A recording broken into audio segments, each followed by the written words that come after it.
65장 13절에서 16절까지 말씀입니다. 이사야 65장 13절에서 16절 말씀 읽어드리겠습니다. 이러므로 주 여호와께서 이와 같이 말씀하시니라. 보라, 나의 종들은 먹을 것이로되 너희는 줄일 것이니라. 보라, 나의 종들은 마실 것이로되 너희는 갈할 것이니라. 보라, 나의 종들은 기뻐할 것이로되 너희는 수치를 당할 것이니라. 보라, 나의 종들은 마음이 즐거움으로 노래할 것이로되 너희는 마음이 슬픔으로 울며 심령이 상함으로 통곡할 것이며 또 너희가 남겨놓은 이름은 내가 택한 자의 저주거리가 될 것이니라. 주 여호와, 내가 너를 죽이고 내 종들은 다른 이름으로 부르리라. 이러므로 땅에서 자기를 위하여 복을 구하는 자는 진리의 하나님을 향하여 복을 구할 것이요, 땅에서 맹세하는 자는 진리의 하나님으로 맹세하리니 이는 이전 환난이 잊어졌고 내 눈앞에 숨겨졌음이라. 아멘.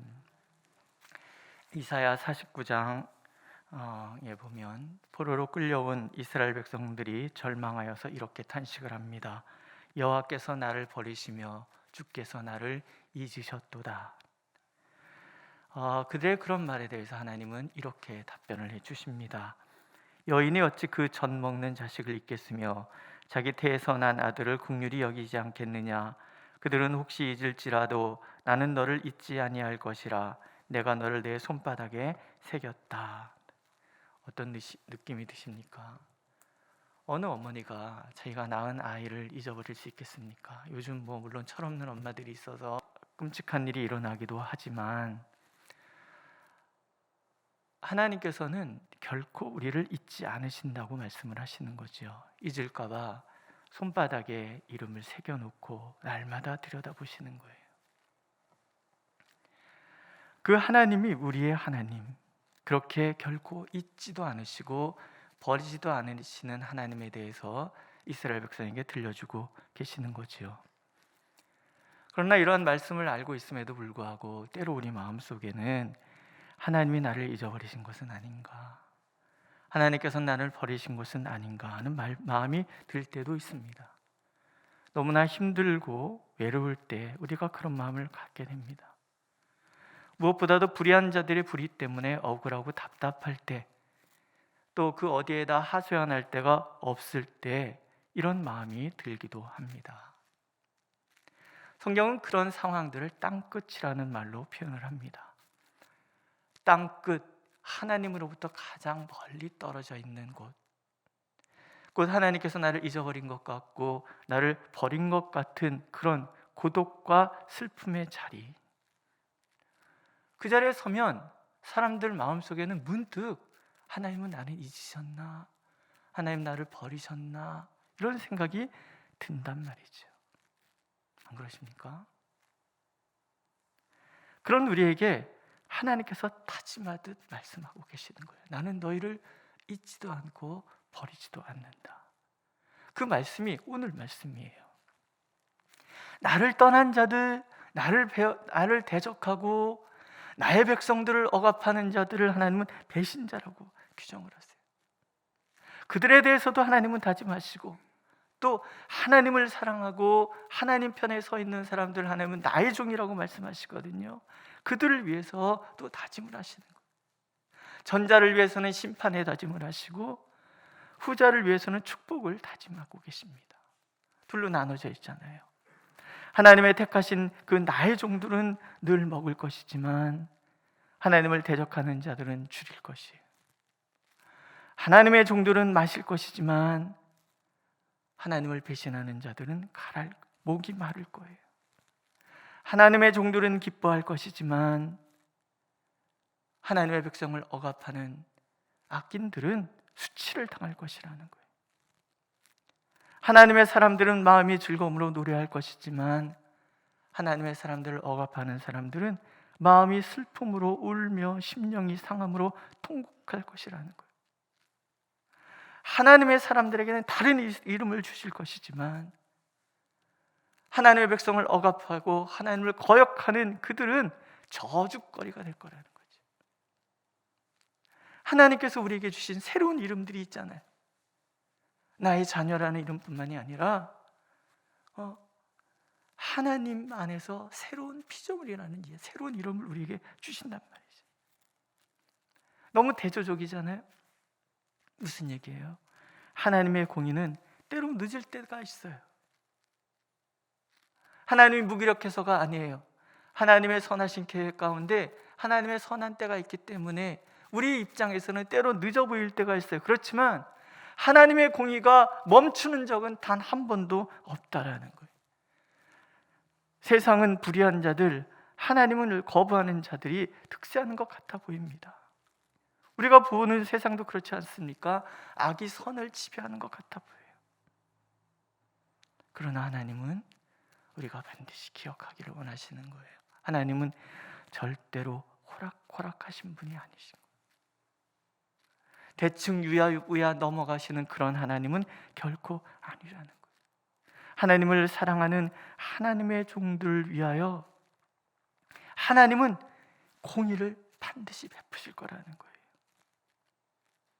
하나님을 대적하는 자들에게는 심판의 공의를, 하나님을 사랑하여 하나님을 전심으로 바라는 자들에게는 하나님께서 축복의 공의를 베풀어 주신다는 거예요.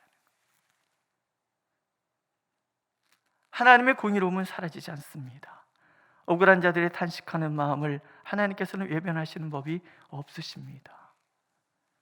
결국은 하나님을 거부하고 우상에 빠져서 그렇게 거들먹거리던 모든 사람들은 심판을 받을 것이고, 하나님을 사랑하는 사람들, 이사야 선지자가 처음에 얘기한 것처럼 구루터기 같은 남은 자들,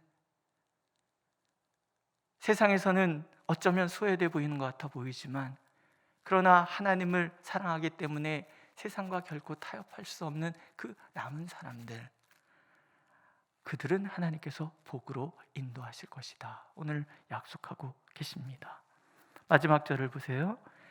이는 이전 환난이 잊어졌고 내 눈앞에 숨겨졌음이라 합니다. 땅 끝에 서서 절망이라고 생각했는데 하나님이 나를 버린 것 같고 잊어버린 건 아닌가, 그렇게 마음이 흔들렸는데 사실은 그 자리가 하나님께서 함께 하시는 자리셨다라는 거예요. 땅에 있으나 하늘을 바라보는 자는 땅에 살면서 하늘의 복을 누리게 되는 자리가 땅끝이더라는 거지요. 땅에서 하나님의 진리를 바라보는 자는 하늘의 진리를 땅에서 누리게 될 것이라는 거예요. 예수님의 십자가가 그렇습니다. 인간의 모든 죄를 한 몸에 받아내시는 그 자리는 절망과 탄식과 외로움의 자리였어요. 그래서 주님이 외치시잖아요. 나의 하나님, 나의 하나님, 어찌하여 나를 버리셨나이까. 근데 우리는 압니다. 그 절망과 외로움, 탄식이 사실은 하나님을 우리 곁으로 초청하는 애침이셨다는 것, 예수님의 긍휼과 은혜의 노래였다는 거죠. 예수님께서는 온몸으로 우리를 그 품에 안으시기 때문에 십자가의 그 자리는 고독하고 외롭고 버림받고 잊어버린 것 같은 자리였지만 하나님을 우리 가운데 초청하는 은혜와 긍휼의 자리로 바뀌는 거죠. 믿으십니까?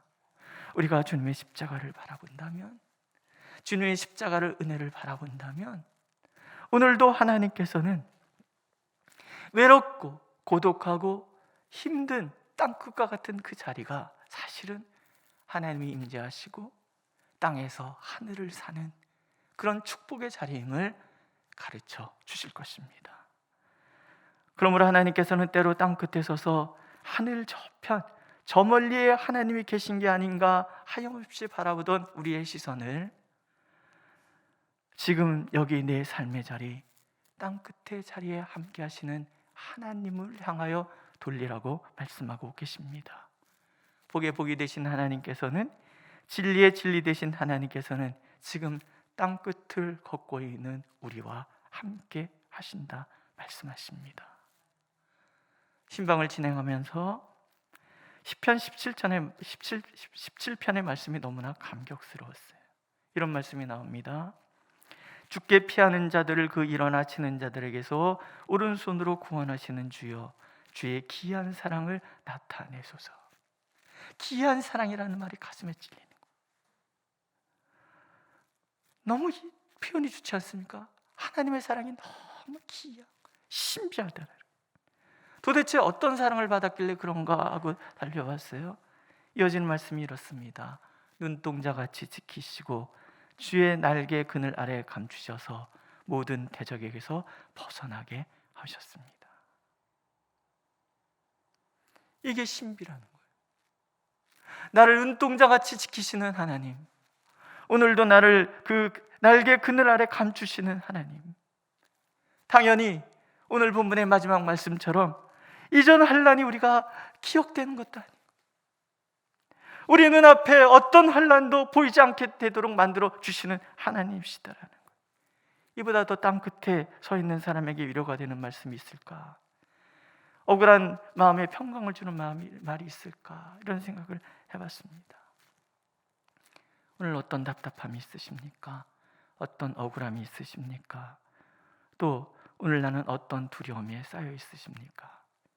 하나님께서는 땅에 서 있지만 하늘에 하나님을 보라 하십니다.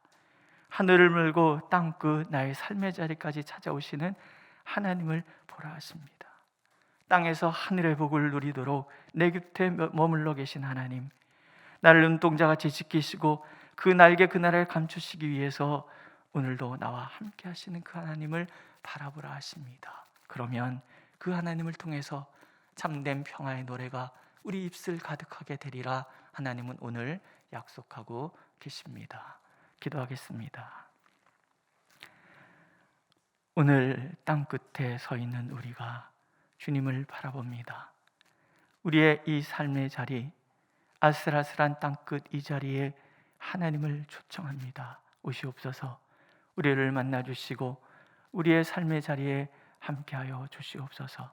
이전 환난이 기억도 되지 않고 오늘 눈앞에 닥친 환난이 보이지도 않는 이런 놀라운 상황, 오늘도 날개 그늘 아래 우리를 품으시고 눈동자같이 우리를 지키시는 하나님의 사랑을 마음껏 누리는 하루가 되게 하여 주옵소서.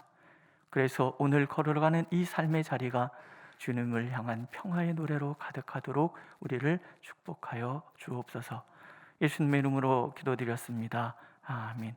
하늘에 계신 우리 아버지, 아버지의 이름을 거룩하게 하시며 아버지의 나라가 오게 하시며 아버지의 뜻이 하늘에서와 같이 땅에서도 이루어지게 하소서.